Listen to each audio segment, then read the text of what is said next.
Pagi-pagi dianterin suami ke pasar. Hari ini aku beli nasi jagung. Nasi jagung di Jawa Timur ini beda ya dengan nasi jagung di Jawa Tengah. Kalau nasi jagung di Jawa Tengah teksturnya lebih lembut.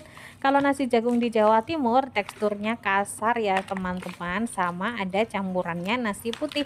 Untuk lauknya ada lodeh, ada urap-urapan, ada pepes tongkol, ada dadar jagung, dan ada peyek. Semuanya lengkap ya. Yang suka pedas bisa request tambah sambal ya. Ini tuh rasanya itu unik, ada pedasnya, ada gurihnya dan ini tuh lezat banget. Ini tuh makanannya itu sangat ngangenin gitu loh. Seminggu sekali pasti beli nasi jagung ini.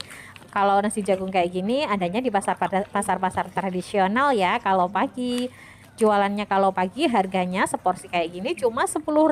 Ya ampun, di kota besar kayak gini sarapan pun masih ada yang harganya 10.000 ya.